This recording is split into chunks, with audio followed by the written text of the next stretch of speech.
பல நேரங்கள் ஆட்கள் என்ன யோசிக்கிறான்னு சொன்னா, இங்க போய் ஒளிஞ்சுக்கிட்டா அவருக்கு தெரியாது. இருட்டில் ஒளிஞ்சுக்கிட்டா என்ன செய்யாது, மனுஷனுடைய கண்ணுக்கு என்ன செய்யாது. சிலர் யோசிக்கிறாங்க, இங்கெல்லாம் போய் உட்காந்துட்டா, இங்கெல்லாம் போய் ஒளிஞ்சுக்கிட்டா யாருக்கும் தெரியாது. தேவனுக்கு மகிமை உண்டாட்டியோ அதில் ஆண்டவர் சொல்லும்போது சொன்னார், 3ஆம் அதிகாரம் 19வது வசனத்தில், சிலர் என்ன செய்கிறார்களாம், ஒளியை விட இருளை விரும்புகிறானாம்.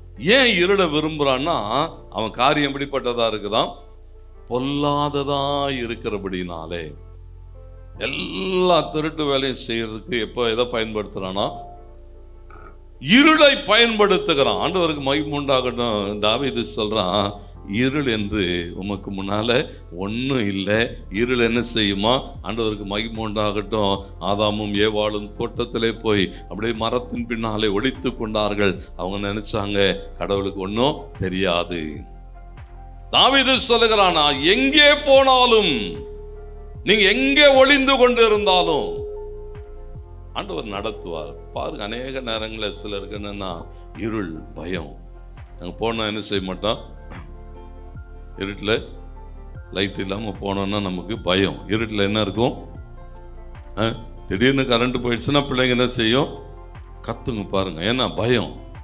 என் அம்மா எங்கே இருக்கா, அப்பா எங்கே இருக்கா, யார் எங்கே இருக்கான்னு ஒன்றும் தெரியாது. இருளில் பயப்படுகிறான். கர்த்தருக்கு மகிமை உண்டாடி. ஏன் பயப்படுகிறான்னு சொன்னால், இருளை குறித்து அவனுக்கு உண்டாயிருக்கிற அந்த அச்சம்.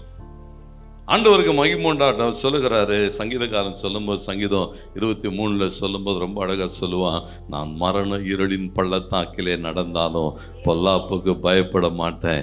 ஏன்னு சொன்னா, தேவரீர் என்னோடு கூட இருக்கிறீர்.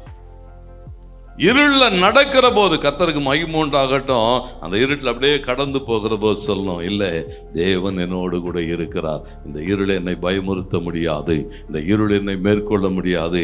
அவருக்கு அவன் சொல்லும்போது சொல்லுகிறான், உமக்கு மறைவாக இருளும் என்ன செய்யாது, அந்தகாரப்படுத்தாது. உமக்கு வெளிச்சமும் இருளும் ஒண்ணுதான். அவரை பொறுத்த வரைக்கும் என்னதானா, இருள நீ இருந்தாலும் ஒளிஞ்சுன்னு இருந்தாலும், வெளிச்சத்தில் ஒளிஞ்சுன்னு இருந்தாலும் ரெண்டும் அவருக்கு. பிள்ளைங்கள்லாம் பார்த்தீங்கன்னா அப்படிதான் ஒளிங்க. வீட்டில் அப்படிதான், சாமியில் அப்படிதான் ஒளிஞ்சுப்பான். எங்கே ஒளிஞ்சுன்னு இருப்பான், அவனுக்கு எங்கேயோ ஒளிஞ்சுன்னு இருக்கிற மாதிரி இருக்கும். ஆனால் நீங்கள் வீட்டுக்குள்ளே வந்தீங்கன்னா எங்கே தான் உட்காந்துருப்பான், ஹாலில் தான் ஒளிஞ்சிட்டு இருப்பான். அவனுக்கு என்னென்னா, சரி யாரும் பார்க்காத இடத்துல நம்ம ஒளிஞ்சிருக்கிறோம். பிள்ளைங்க அப்படி தான் இருக்கும். கர்த்தருக்கு மகிமை. அவரு மேலேருந்து பார்க்கும்போது அப்படி தான் பார்ப்பார். ஏதோ எங்கே ஒளிஞ்சிருக்கிறான், நடுவு தேரில் உக்காந்துக்குன்னு நான் ஒளிஞ்சுன்னு இருக்கிறேன் அப்படின்ற நினைவுகளில் கடந்து போகிறோம். கர்த்தருக்கு மகிமை. சங்கீதக்காரன் சொல்கிறான், உமக்கு இருளும் சரி வெளிச்சமும் சரி எதுவும் உண்மை என்ன செய்யாது, அந்தகாரப்படுத்தாது. ஆகையினாலே உம்மை விட்டு நான் எங்கேயும் ஓட முடியாது. தேவனை உணர்ந்து கொள்ளுகிற போது, அந்த அறிவு வருகிற போது கர்த்தர் நம்மளை என்ன செய்கிறாரா, ஆச்சரியமாய்